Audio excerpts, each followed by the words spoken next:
This probably would have been a better topic to cover when I originally meant to cover it, which was right after the movie came out. But did anyone else walk out of Across the Spider-Verse feeling a bit unsatisfied?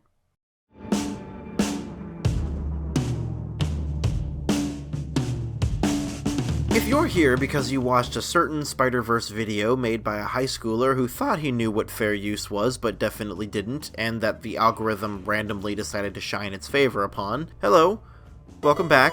Since last we spoke, I have gained 1 college degree and 1 bowel disorder. And yes, I do consider Spider-Verse to be partially responsible for that first thing, because it inspired me so much in a time that I needed it. Let me tell you, around the time its sequel came out, I could have really used another inspirational kick in the butt, just like the original gave me. But Across the Spider-Verse ended up being intensely meaningful in a very different way, a way that absolutely deserves examination. Unfortunately, when I was walking out of the theater, I wasn't thinking about that. I was thinking about how bullshit that cliffhanger was. If we're gonna do this, we're gonna have to talk about both topics. So let's do the cliffhanger stuff first, and then we'll talk about the transcendent experience of humanity through art and all that stuff second. Sound good?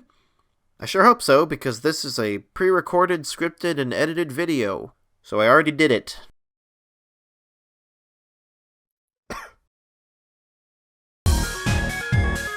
Spider-Man Into the Spider-Verse is a movie where 2 egotistical high schoolers engage in elaborate mind games in an effort to win at romance, a thing that is both normal to want and possible to achieve. Wait, this is not the right video. Spider-Man Into the Spider-Verse is a movie about Miles Morales, a teenager who gets bit by a spider with Spider-Man juice in it even though he wasn't supposed to, we'll get to that, and is faced with the stressful task of preventing the multiverse from collapsing. Luckily, he has other spider people from other dimensions here to help him, including Peter B. Parker, aka Spider-Dad, and Gwen Stacy, aka Miles' instant crush, we'll get to that too. They help him figure out how to be Spider-Man, which also helps him figure out his relationship with his dad and his new school. He saves the multiverse, bad guy goes to jail, and that's all, folks. A nice, satisfying, complete ending. Across the Spider-Verse is the sequel to Into the Spider-Verse, which means that we have to abbreviate them to Across and Into, respectively, or just say the whole title each time. And I gotta say, both of those options suck. In Across, Miles discovers that there's a whole society of dimension-hopping spider people, led by this dude Miguel, that his crush is a part of. Yay! Except, they don't really like him. And also, they want him to let his dad die because they think that otherwise the universe will be in danger of collapse. Again. Not yay. Miles isn't having that shit, so he rushes to save his dad, the spider people rush to stop him, and then the movie ends. You see the difference, right? But what the hell am I even complaining about? Spider-Verse did not invent the concept of splitting a movie in half. From Pirates of the Caribbean, to Wizard Bigots, to this year's Mission Impossible,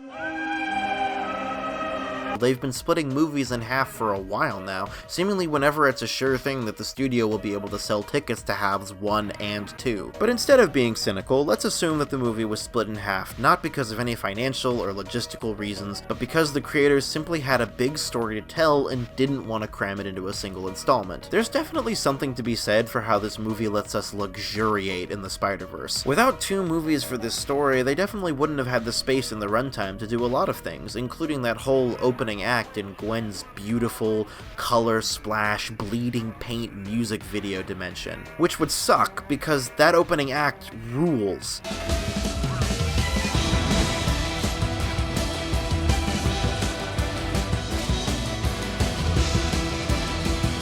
A day in the life of Gwen Stacy that makes the entire Spider-Verse more believable by selling us on a reality where she's the main character, all while highlighting the mix of superhuman heroism and human struggles that has always made Spider-Man so special. Plus, I think it would have been much harder to empathize with Gwen if we hadn't seen her struggles before she re-entered Miles' story. As a result, it's not as tightly paced as the original movie, but that's not such a bad thing when I'm already cherishing every second I get to spend with these characters and in this vibrant animated world. Well, mostly animated. I kinda hate the live-action cameos, but that's a different topic. I also don't want to wave away the storytelling potential of going into a full-length movie with the momentum of an unresolved previous movie behind it. Across the Spider-Verse set up so much that it's looking like the next movie will be able to just start, maybe do a little recap, and then go. That is undoubtedly coming at the cost of a less complete movie, but hey, it's not like cliffhangers are some new concept. There's a lot of precedent for cliffhangers in fiction, even if there's an understandable tendency to view cliffhanging as just a marketing technique. It's those darn execs. They want people to come back and spend more money, so they deny the audience a proper ending. That's correct. Thank you, angry man PNGs. This works because of a known fact about human psychology. We like when things have satisfying resolutions. There are exceptions, of course, but in general, we like our mysteries explained, our narratives concluded, and our sentences wrapped up in nice little... See? Isn't that annoying? Even though you probably know where that sentence was going, it still bothers you that it didn't get there because you're a human. I assume. But the thing about marketing is that it's not just something that evil men in suits do to suck the beauty out of the world and exploit your synaptic behavior for profit. Marketing is also, like, important. When I try to make a good, clickable thumbnail for this video, I don't just do it because I want money from views. I don't make real money from these anyway. This is a hobby. I do it because I want the people who are going to enjoy and get things out of this video to find it. And that's what a cliffhanger can be for a writer, a way to hold the attention of people who are invested in your narrative, and thus will probably get something out of continuing to experience it. If we want to be liberal with our definition of cliffhanger, which I definitely have been thus far, there are little cliffhangers sprinkled all over stories. Classic television structure is about cutting from the A story to the B story at the highest moment of tension. Rotating POV characters between chapters in novels accomplish something similar. Even just the simple act of cutting to something different over the course of a movie is meant to entice you to keep watching with the promise of future resolution. So there you go, cliffhangers aren't just a valid narrative device, they're also kind of an essential tool on the writer's tool belt. Unfortunately, none of that means that they feel any less awful. The groan that carried through the theater when Across rolled credits was the stuff of legend. I groaned too. Being left hanging is simply an unpleasant experience. And that unpleasantness is amplified more and more the longer the gap is between installments. Waiting for the next scene is one thing, waiting till the next week is another, but multiple years? That just sucks. Of course, if the people making the art are striking for better treatment or are taking their time so they don't have to crunch their asses off to actually get it done, we in the audience should be completely sympathetic and stand in support of the workers. In this video, I'm only talking about the experience of the storytelling, not the politics of the entertainment industry and the endless dangers of capitalism. But yeah, from a pure storytelling perspective, having to wait a long time for that resolution is simply unpleasant. There are ways to mitigate that unpleasantness, for example, treating a cliffhanger as less of a full-on gap where an ending should be, and more of a little tease. A lot of stories will tell a satisfying, complete narrative where almost everything gets resolved, and then hit you with a twist ending, a final reveal, or something otherwise unrelated, so that they can have their cake and eat it too. The satisfaction of a resolution creating a good story, and the cliffhanger drawing in an audience for the next installment. Across the Spider-Verse doesn't do that super well. Sure, it ends with Miles getting away from Miguel and the Spider People, temporarily, but it still ends having resolved almost none of the larger narrative arcs that it set up. At the end of this movie, Miles is still racing to save his dad and prove that he can carve his own path, he's still captured by an evil doppelganger, he's still separated from the rest of the spiders, he still hasn't made it home to his parents, and he still hasn't revealed his identity to them the way the movie has implied he will, or chosen with finality not to do it, or whatever the next movie decides. Miguel and his cool motorcycle driving partner Jess Drew are still after Miles, they haven't been redeemed or defeated for good. Things are still rough between Peter B and Miles on account of the whole keeping the truth from you and then betraying you for Miguel thing, and he's being an angsty dad about it. The Spot, who I haven't mentioned because he's not that important, basically like a villain of the week, has proven that he's not a villain of the week, he's still out there and dangerous, and thanks to him, one of the Spider People's dimensions is actively dissolving. And then there's Gwen, who reaches the end of an arc by the movie's conclusion, but is robbed of the chance to follow through by its premature ending. It's like if the original movie ended right after Miles' famous leap of faith and didn't actually show him putting his character growth to the test and then finding a new status quo on the other side. The only things that are actually resolved at the end of Across, beyond the level of individual scenes, are Hobie's betrayal of Spider Society, which was awesome as hell, and Gwen's relationship with her dad, which is fine, but expecting it to do the entire job of creating a satisfying ending to the movie is absurd. Yeah, Gwen does serve as a secondary protagonist in this movie, but that doesn't change the fact that our primary protagonist's story is still unresolved. And yeah, Gwen does get some resolution with her father, but her story with the Spider Society is still just as unfinished as Miles's. In other words, the ending is unsatisfying. But that's not even the end of it. The need to end on a cliffhanger also messes with the story on a structural level. The last 20 minutes or so of this movie totally drag because they feel less like a resolution for the movie you just watched, and more of a sneak preview of the next one. They introduce a bunch of new ideas and even some new characters, and it's exciting and interesting, and I can't wait to see what they do with all that stuff in the next one, but the actual movie we just watched, you know, Across the Spider-Verse, that movie ended a while ago, before all this new stuff came in, and it's impossible to shake the feeling that the movie is trying to end and failing for a good 15% of its runtime. So yeah, on a nuts and bolts storytelling level, I think this cliffhanger ending is definitely lacking. It was a hard truth to cope with, that the series I love so much had such a significant flaw, and it left me scrambling for how to make this video at all. At least until I started to look past the cliffhanger at the actual meat and potatoes of the movie, and began to realize how little that cliffhanger debacle actually matters. After all, structure is really just about finding the best method of presenting a story's heart, and the heart of this movie is just as incredible as the last one.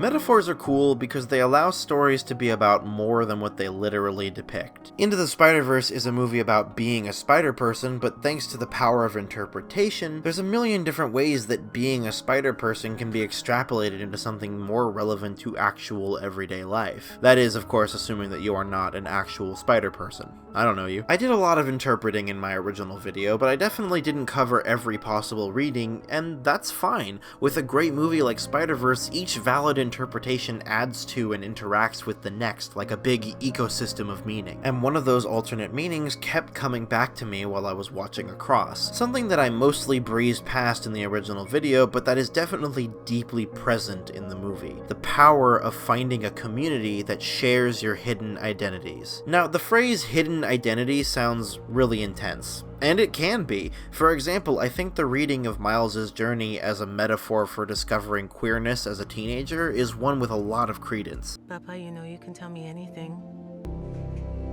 I'm sorry I was late.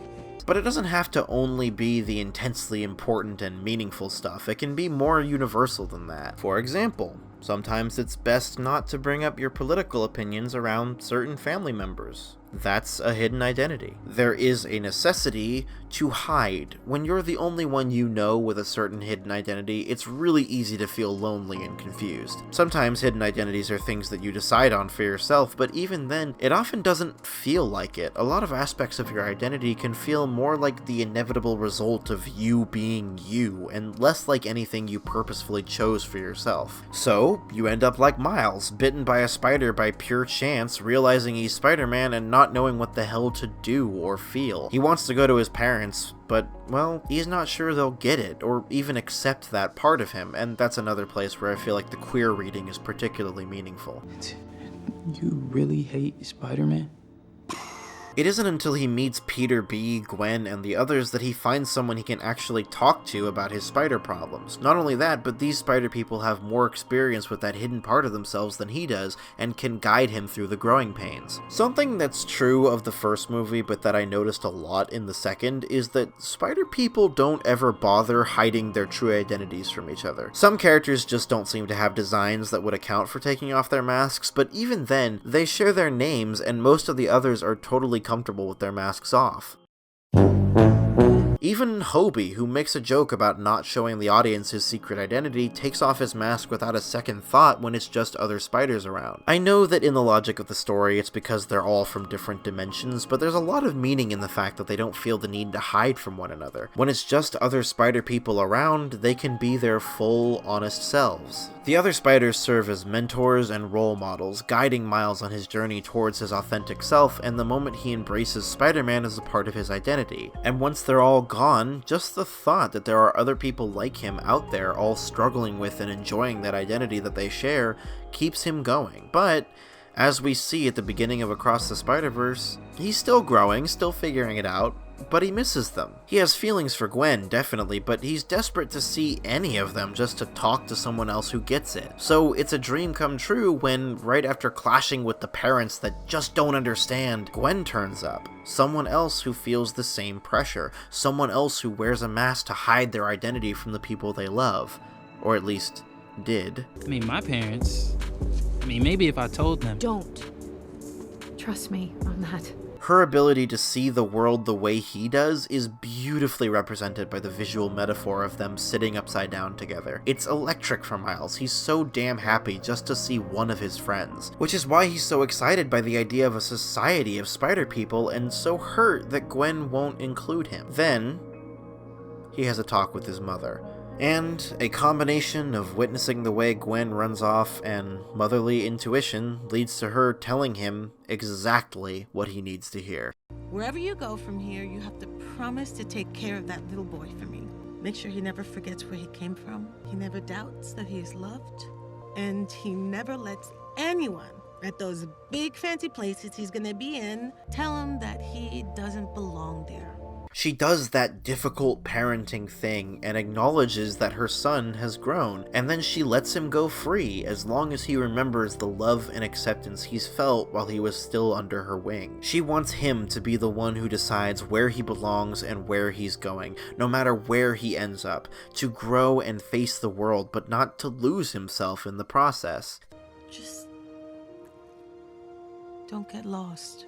This scene makes me want to go give my mother a hug, without fail. With his mom's blessing, he follows Gwen and ends up among the community that she was reluctantly trying to exclude him from. How little he knows about interacting with this community is immediately evident, but when the chips are down, it turns out he fits in great. Even when he unknowingly does something that is considered bad by the community, everyone actually present can recognize that he's done something amazing. But then he meets the leader of the community, Miguel O'Hara, the guy who everyone defers to because he's been there the longest. He very much shares that hidden identity, which is why, despite his hard-ass, tough guy exterior, he empathizes with Miles' situation, tries to make him understand when he could have just tricked him instead. But he explains to Miles that there's a way things are done around here, an order that Miles has tampered with. When it becomes clear that Miles has no interest in such strict societal rules and isn't just going to assume that Miguel is right because he's the leader, Miguel tries to force him into line, all the while shouting about how Miles doesn't really belong, how he isn't a true member of the community.